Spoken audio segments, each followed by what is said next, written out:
ನಮಸ್ತೆ, ನಾನು ನಿಮ್ಮ ಶ್ವೇತಾ ಮೋಹನ್. ಸ್ವಾಗತ ಸುಸ್ವಾಗತ ಶ್ವೇತಾ ಅಡುಗೆ ಚಾನಲ್ಗೆ. ಇನ್ನೂ ಯಾರು ನನ್ನ ಚಾನಲ್ನ ಸಬ್ಸ್ಕ್ರೈಬ್ ಮಾಡ್ಕೊಂಡಿಲ್ಲ, ಪ್ಲೀಸ್ ಹೋಗಿ ಸಬ್ಸ್ಕ್ರೈಬ್ ಮಾಡ್ಕೊಳ್ಳಿ. ಹಾಗೆ ಪಕ್ಕದಲ್ಲಿರುವ ಬೆಲ್ಲೈಕನ್ನ ಕ್ಲಿಕ್ ಮಾಡಿ. ನಾನು ಮಾಡೋ ಎಲ್ಲ ವಿಡಿಯೋಸ್ ನಿಮಗೆ ನೋಟಿಫಿಕೇಷನ್ ಬರುತ್ತೆ. ಈಗ ನಾನು ನಿಮಗೆ ಹೇಳ್ಕೊಡ್ತಿರೋ ರೆಸಿಪಿ ಚಿಕನ್ ಗ್ರೇವಿ. ಈ ಥರ ಒಮ್ಮೆ ಮಾಡಿ ನೋಡಿ, ತುಂಬಾ ಟೇಸ್ಟಿಯಾಗಿರುತ್ತೆ. ಮಾಡೋದಕ್ಕೂ ತುಂಬಾ ಸಿಂಪಲ್. ಮೊದಲಿಗೆ ನಾನು ಚಿಕನ್ ಗ್ರೇವಿ ಮಾಡೋದಕ್ಕೆ 1.5 kg ಅಷ್ಟು ಚಿಕನ್ ತೊಗೊಂಡಿದ್ದೀನಿ. 2-3 ಸತಿ ನೀಟಾಗಿ ತೊಳೆದು ಒಂದು ಬಾಣಲಿಯಲ್ಲಿ ಇಟ್ಕೊಂಡಿದ್ದೀನಿ.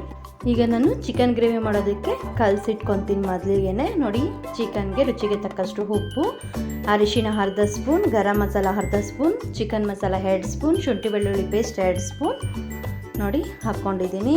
ಈಗ ಹಸಿಮೆಣಸಿನ್ಕಾಯಿ 4, ಕರಿಬೇವು ಸ್ವಲ್ಪ, ಪುದೀನ ಸ್ವಲ್ಪ, ಕೊತ್ತಂಬರಿ ಸೊಪ್ಪು ಸ್ವಲ್ಪ, 1 ಟೊಮೆಟೊನ ಸಣ್ಣಗೆ ಹಚ್ಚಿ ಹಾಕ್ಕೊಳ್ತಿದ್ದೀನಿ. ಈಗ ಇದೆಲ್ಲ ಹಾಕ್ಕೊಂಡು ಈಗ ಇದನ್ನು ಕಲಿಸ್ಕೊಳ್ಳೋದಕ್ಕೆ ಒಂದು ಅರ್ಧ ಗ್ಲಾಸಷ್ಟು ಮೊಸರು ಹಾಕ್ಕೊಳ್ತಿದ್ದೀನಿ. ನೋಡಿ, ಹಾಕ್ಕೊಂಡು ನೀಟಾಗಿ ಮಿಕ್ಸ್ ಮಾಡ್ಕೊಳ್ತೀನಿ. ನಾನು ಹಾಕಿರೋ ಎಲ್ಲ ಪದಾರ್ಥಗಳು ಚಿಕನ್ಗೆ ನೀಟಾಗಿ ಮಿಕ್ಸ್ ಆಗೋವರೆಗೂ ಮಿಕ್ಸ್ ಮಾಡ್ಕೊಳ್ಬೇಕು. ನೋಡಿ, ಎಲ್ಲ ಪದಾರ್ಥಗಳು ಚಿಕನ್ಗೆ ನೀಟಾಗಿ ಮಿಕ್ಸ್ ಆಗಬೇಕು.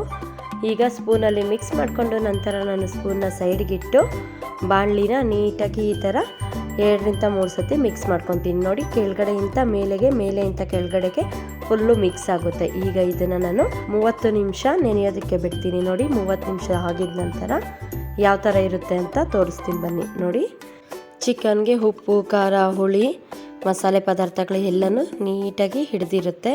ಈಗ ಹೇಗೆ ಮಾಡೋದು ಅಂತ ನೋಡೋಣ ಬನ್ನಿ. ಮೊದಲಿಗೆ ಗ್ಯಾಸ್ ಹಚ್ಕೊಳ್ಳೋಣ. ಗ್ಯಾಸ್ ಹಚ್ಚಿದ ನಂತರ ಒಂದು ಪಾತ್ರೆ ಇಟ್ಕೊಳ್ಳೋಣ. ಪಾತ್ರೆ ಬಿಸಿ ಆಗಿದ ನಂತರ ಎಣ್ಣೆ ಹಾಕ್ಕೊಳ್ಳೋಣ.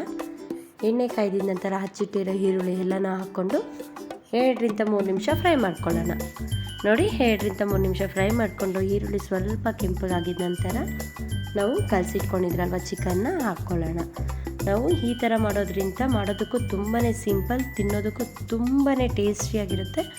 ಮತ್ತು ನಾವು ಯಾವಾಗಲೂ ಒಂದೇ ಥರ ಮಾಡಿ ಬೇಜಾರಾಗಿರುತ್ತಲ್ವ, ಆಗಾಗ ಈ ಥರ ಚೇಂಜ್ ಇದ್ದರೆ ತುಂಬಾ ಚೆನ್ನಾಗಿರುತ್ತೆ. ಮತ್ತು ನೀವು ಇದೇ ಥರ ಮಾಡ್ಕೊಂಡು ತಿನ್ನಬೇಕು ಅನಿಸುತ್ತೆ, ಅಷ್ಟು ಟೇಸ್ಟಿಯಾಗಿರುತ್ತೆ.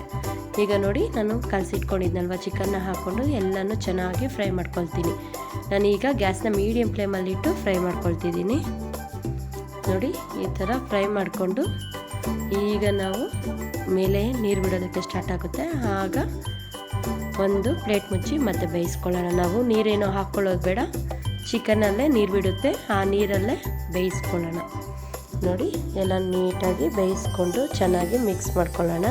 ತಳ ಹಿಡಿಯೋ ಚಾನ್ಸಸ್ ಇರುತ್ತೆ, ಆಗಾಗ ಪ್ಲೇಟ್ ತೆಗ್ದು ನೋಡಿ ಈ ಥರ ಮಿಕ್ಸ್ ಮಾಡ್ಕೊಳ್ಬೇಕು. ನಾನು ಉಪ್ಪು, ಖಾರ ಎಲ್ಲನೂ ಮೊದಲಿಗೆ ಹಾಕಿರೋದ್ರಿಂದ ಈಗ ನಾನು ಉಪ್ಪು ಏನು ಹಾಕ್ಕೊಳ್ಳೋಕೆ ಹೋಗಿಲ್ಲ, ನೋಡಿಕೊಂಡು ಬೇಕಂದರೆ ಹಾಕ್ಕೊಳ್ಳೋಣ. ನೋಡಿ, ಮತ್ತು ಅದೇ ಥರ ಚಿಕನ್ ಬೇಯೋವರೆಗೂ ಪ್ಲೇಟ್ ಮುಚ್ಚಿ ಬೇಯಿಸ್ಕೊಳ್ಳೋಣ. ನಮಗೆ ಒಂದು 15-20 ನಿಮಿಷ ಟೈಮು ಹಿಡಿಯುತ್ತೆ ಬೇಯೋ ಅಷ್ಟರಲ್ಲಿ.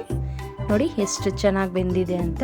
ಈಗ ಕೊತ್ತಂಬರಿ ಸೊಪ್ಪು ಸ್ವಲ್ಪ, ಕಸ್ತೂರಿ ಮೇಥಿ ಸ್ವಲ್ಪ, ಅರ್ಧ ನಿಂಬೆಹಣ್ಣಿನ ರಸ ಕಿವುಚ್ಕೊಂಡು ಎಲ್ಲನೂ ಒಂದ್ಸಲಿ ಮಿಕ್ಸ್ ಮಾಡ್ಕೊಳ್ಳೋಣ. ನೋಡಿ, ಮಿಕ್ಸ್ ಮಾಡಿ ಗ್ಯಾಸ್ ಆಫ್ ಮಾಡಿಕೊಂಡ್ರೆ ಬಿಸಿ ಬಿಸಿ ಚಿಕನ್ ಗ್ರೇವಿ ರೆಡಿ ಆಯಿತು. ಈ ಥರ ಗ್ರೇವಿ ಮಾಡಿಕೊಂಡ್ರೆ ನೀವು ಚಪಾತಿ, ರೊಟ್ಟಿ, ದೋಸೆ, ಇಡ್ಲಿ, ಪೂರಿ, ಅನ್ನ, ಮುದ್ದೆ ಎಲ್ಲದ್ರ ಜೊತೆನೂ ತುಂಬಾ ಚೆನ್ನಾಗಿ ಹೊಂದುತ್ತೆ. ಒಮ್ಮೆ ನೀವು ಈ ಥರ ಮಾಡ್ಕೊಂಡು ತಿಂದರೆ ಮತ್ತೆ ಇದೇ ಥರ ಮಾಡಬೇಕು ಅನಿಸುತ್ತೆ, ಅಷ್ಟು ಟೇಸ್ಟಿಯಾಗಿರುತ್ತೆ. ಈ ವಿಡಿಯೋ ಇಷ್ಟವಾದರೆ ಲೈಕ್ ಮಾಡಿ, ಶೇರ್ ಮಾಡಿ, ಕಮೆಂಟ್ ಮಾಡಿ, ಸಬ್ಸ್ಕ್ರೈಬ್ ಮಾಡ್ಕೊಳ್ಳಿ.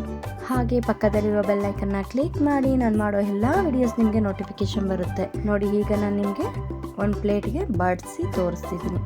ನೋಡೋದಕ್ಕೆ ಎಷ್ಟು ಕಲರ್ಫುಲ್ಲಾಗಿ ಕಾಣಿಸುತ್ತೋ, ತಿನ್ನೋದಕ್ಕೂ ಅಷ್ಟೇ ಸಖತ್ತಾಗಿರುತ್ತೆ. ನಾನು ಈ ವಿಡಿಯೋಗೆ ವಾಯ್ಸ್ ಓವರ್ ಕೊಡಬೇಕಾದ್ರೆ ನನಗೆ ಹುಷಾರಿರಲಿಲ್ಲ, ಹಾಗಾಗಿ ನನ್ನ ವಾಯ್ಸ್ ಚೇಂಜ್ ಇದೆ. ಕೊನೆಯವರೆಗೂ ವಿಡಿಯೋ ನೋಡಿದವರಿಗೆ ತುಂಬ ಧನ್ಯವಾದಗಳು. ಪ್ಲೀಸ್ ನೀವು ಇನ್ನೂ ಈ ವಿಡಿಯೋನ ಲೈಕ್ ಮಾಡ್ದಿರ ನೋಡಿದರೆ ಒಂದು ಲೈಕ್ ಮಾಡಿ.